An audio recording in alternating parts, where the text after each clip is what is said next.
तो अमेरिका ने अफगानिस्तान में $7 अरब से अधिक के हथियार और उपकरण छोड़ दिए।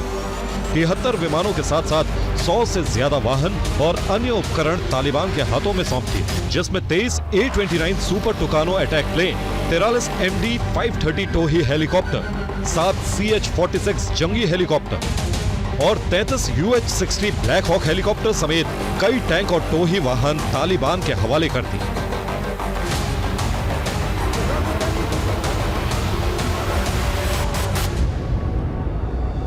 अमेरिका का दावा है कि तालिबान ने अमेरिका के इन हथियारों का अलग अलग तरह से इस्तेमाल किया।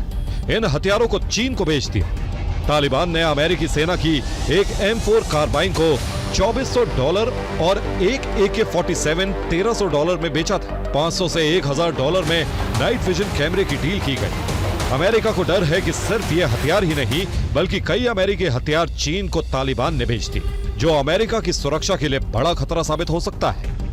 चीन अगर उनको पैसे देता है कि जो अमेरिकी हथियार कई $बिलियन के वहाँ पर अमेरिकी सेना जाते वक्त छोड़ के चली गई थी, उनको नष्ट भी नहीं कर पाई थी, उनको सौंप दे और उनके मैनुअल, उनकी और जानकारी वगैरह, मेंटेनेंस का सबका जानकारी मिल जाए, उसकी एवज में अगर उनको दवाइयाँ, खाद्य पदार्थ या और चीज़ें चीन से मिल जाए तो ये सौदा दोनों पक्षों के लिए फायदेमंद होगा।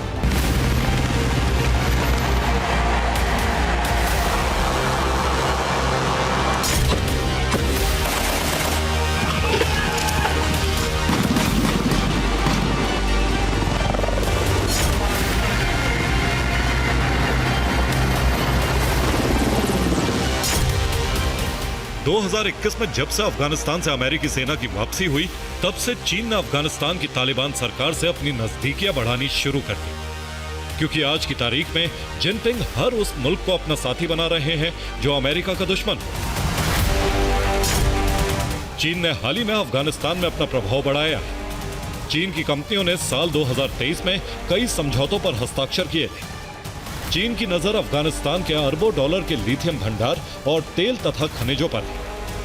चीन चाहता है कि अफगानिस्तान BRI यानी बेल्ट एंड रोड इनिशिएटिव में शामिल है। साथ ही अमेरिका के खिलाफ अफगानिस्तान को चीन रणनीतिक तौर पर इस्तेमाल कर रहा है, जो अमेरिका के लिए खतरे की घंटी बजा रहा है। चीन की चाल से ट्रंप वाकिफ हैं। यही वजह है कि बगराम एयरबेस पर अमेरिकी कंट्रोल चाहते हैं, लेकिन ये इतना आसान नहीं है और यही वजह है कि अब ट्रंप ने कब्जे का रूट इस्लामाबाद से बनाया है, क्योंकि वो जानते हैं कि पाकिस्तान ही अमेरिका के बगराम तक पहुंचने की सीढ़ी बन सकता है। पाकिस्तान के सेना प्रमुख आसिम मुनीर से डोनाल्ड ट्रंप ने कुछ समय पहले मुलाकात की थी और पिछले कुछ महीनों से ट्रंप का रुख पाकिस्तान को लेकर नरम, लेकिन ट्रंप ये मुफ्त में नहीं कर रहे। मुनीर और शहबाज को लेकर ये सॉफ्ट कॉर्नर काबुल मुद्दे को लेकर, क्योंकि ट्रंप मानते हैं कि अभी भी पाकिस्तान ही अफगानिस्तान का गेटकीपर है।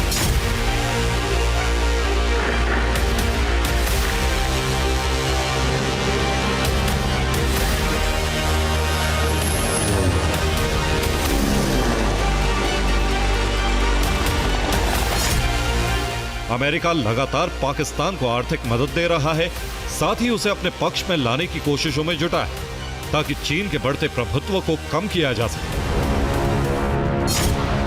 दावा किया जा रहा है कि ट्रंप की नजर पाकिस्तान के एयरबेस पर भी है।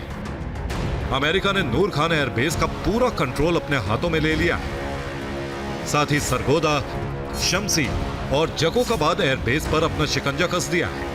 अमेरिका अब उन एयरबेस पर भी कंट्रोल चाहता है जहां चीन के हथियारों और फाइटर जेट मौजूद हैं, ताकि चीन के हथियारों और उसकी चाल पर वो नजर रख सके। पाकिस्तान के साथ अमेरिका के संबंधों में एक नाटकीय तौर पर सुधार हुआ है पिछले 3-4 महीनों में, और इसका कारण कई कारण हो सकते हैं। एक तो ईरान के विरुद्ध पाकिस्तान को तैयार करना, या सऊदी के साथ जो रक्षा समझौता पिछले हफ्ते आया है उसको तैयार करना, या और चीज़ें। सच्चाई कहना इस समय थोड़ा जल्दीबाजी में होगा, अंततः जा कर के असलियत सामने आएगी।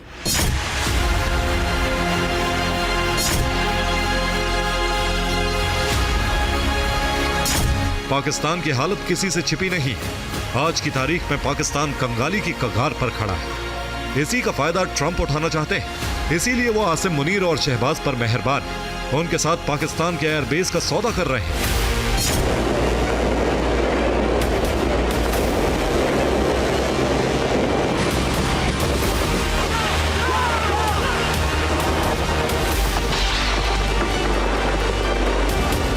दूसरी तरफ शहबाज और मुनीर भी ट्रंप के बगराम वाले सपने को अवसर के रूप में देख रहे हैं, क्योंकि अमेरिका 2021 में कोई अपनी ताकत हासिल करने की कोशिश में अगर पाकिस्तान के रास्ते बगराम तक पहुंचता है तो इसका पाक सरकार और सेना पूरा फायदा उठाएंगे।